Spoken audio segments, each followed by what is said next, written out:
Bismillahirrahmanirrahim. Assalamualaikum warahmatullahi wabarakatuh. Kepada yang terhormat, Bapak dosen pengampu mata kuliah Tafsir Tarbawi, Bapak Dr. Mukhrid Sidki MAG, izinkan saya mempresentasikan mata kuliah Tafsir Tarbawi yang berjudul Tujuan Pendidikan. Perkenalkan, nama saya Amalia Hasanah.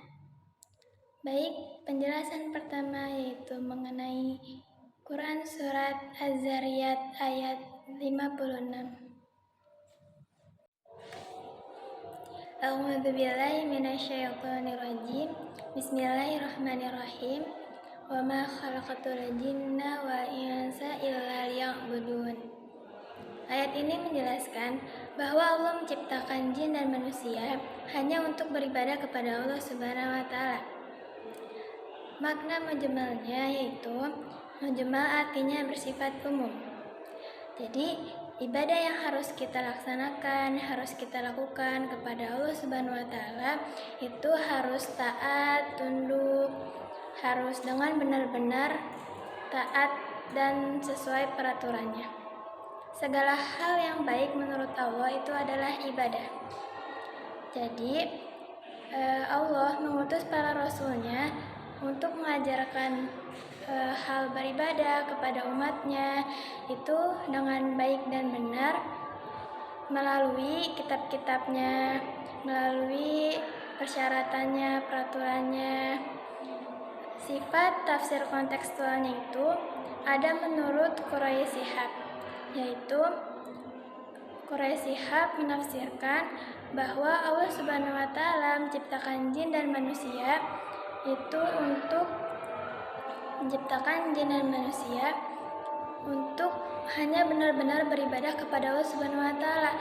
Tidak boleh menyembah Tuhan lain, tidak boleh mengutus Tuhan lain. Jadi yang harus benar-benar disembah itu hanya Allah Subhanahu wa taala. Taat dan patuh, bertawakal bertawakal kepada Allah Subhanahu wa taala. Jadi di sini kita diciptakan oleh Allah Subhanahu wa taala untuk benar-benar mengikuti peraturannya, persyaratannya, dan hanya beribadah kepada Allah Subhanahu wa taala. Tidak boleh mengutus atau menyembah Tuhan lain. Ibadah terbagi menjadi dua bagian. Yang pertama ada ibadah mahdhah dan ibadah ghairu mahdhah. Ibadah mahdhah adalah ibadah murni, sedangkan ibadah ghairu mahdhah adalah ibadah tidak murni. Ibadah mahdhah adalah segala sesuatu yang telah ditentukan oleh Allah Subhanahu wa taala dalam bentuk kadar atau waktunya, seperti sholat, puasa, zakat, dan haji. Sedangkan ibadah ghairu mahdhah adalah ibadah segala aktivitas lahir dan batin bertujuan untuk mendekatkan diri kepada Allah Subhanahu wa taala. Selanjutnya, penjelasan tentang Quran surat Al-Hajj ayat 41. Bismillahirrahmanirrahim. Alladzina in makkannahum fil ardi wa aqamus sholata wa atuz zakata wa amaru bil ma'rufi wa nahaw 'anil munkari walillahi aqibatul umur.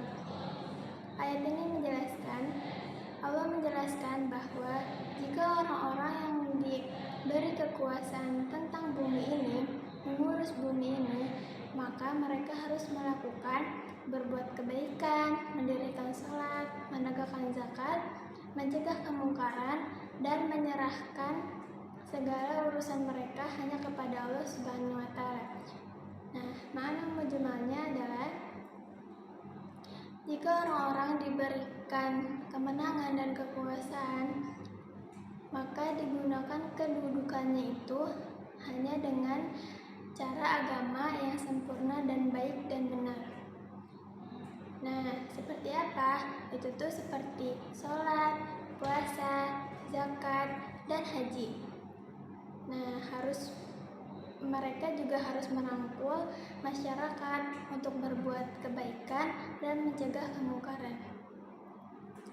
Dari sifat tafsir kontekstualnya yaitu ma'ruf adalah Ma'ruf adalah sesuatu hal yang buruk. Ma'ruf adalah sesuatu hal yang baik, jadi mengerjakan hanya hal-hal yang baik saja. Contoh di masyarakat, mereka harus taat, adil, harus menghargai satu sama lain, harus saling menolong, harus berempati, peduli. Sedangkan kalau mungkar itu sesuatu hal yang buruk. Nah, contohnya melakukannya bertentangan dengan agama yang kurang baik gitu. Nah, jadi di sini kekuasaan itu harus digunakan untuk menegakkan agama, menyebarkan kebaikan, mencegah kemungkaran dalam masyarakat.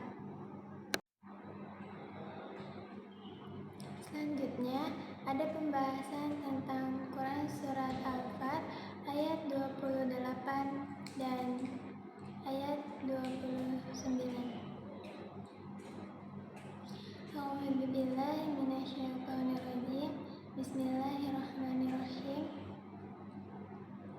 Ayat 28. Walladzi arsala rasulahu bil huda wa dinil haqqi liyudhhirahu 'alad dini kullih wa kafaa billahi syahida. Yang penjelasannya, isi ayat ini menjelaskan tentang Allah menyatakan bahwa Dia mengutus Rasulnya Nabi Muhammad SAW dan membawa petunjuk dan agama yang benar dalam Islam, agar Islam unggul di atas semua agama lain. Allah menjadi saksi atas hal segala ini. Selanjutnya ada Quran Surat Al-Fat ayat 29. Bismillahirrahmanirrahim. Muhammadur Rasulullah walladzina ma'ahu wasyidda'u 'alal kuffari ruhama'u bainahum tarahum ruk'an sujjadan yabtaguna fadlan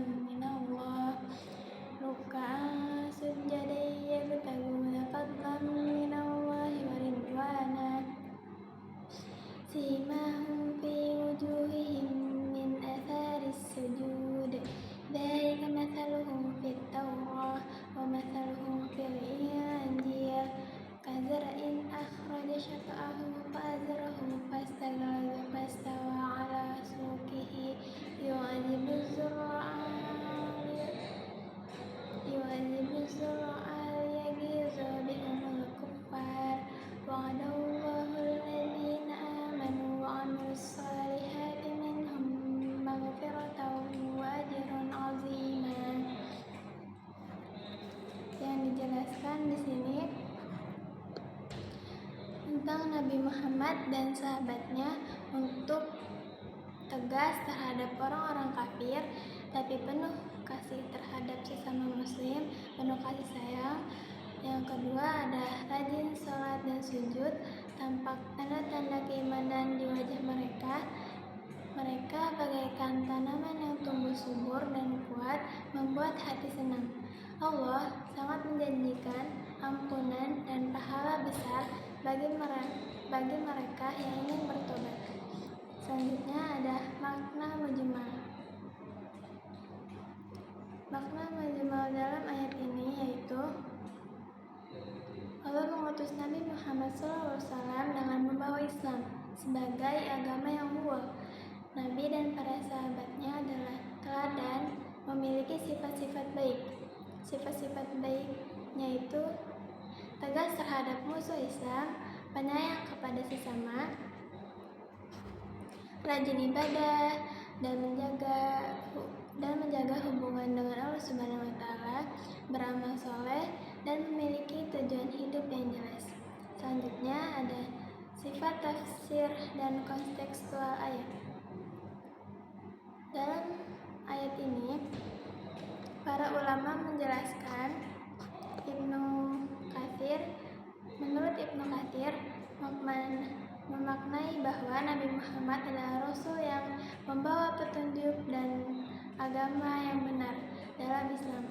Menurut Al-Baidawi menyampaikan dua pandangan.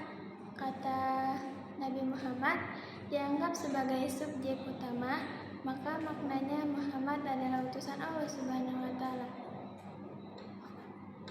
Jika Rasul dianggap sebagai subjek, maka konotasinya utusan itu adalah Muhammad Shallallahu Alaihi Wasallam, Nabi Muhammad Shallallahu Alaihi Wasallam.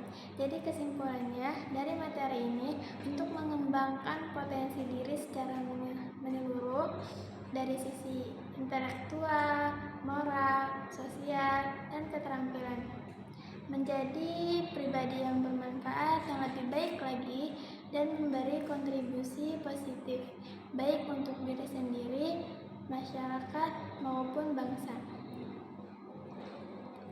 Jadi tadi ibadah ada dua bagian, yaitu ibadah mahdo dan ibadah ghairu mahdo. Dan tadi ada ma'ruf sama mungkar. Nah, kalau ma'ruf itu perbuatan yang baik-baik, kalau mungkar itu sesuatu hal yang buruk.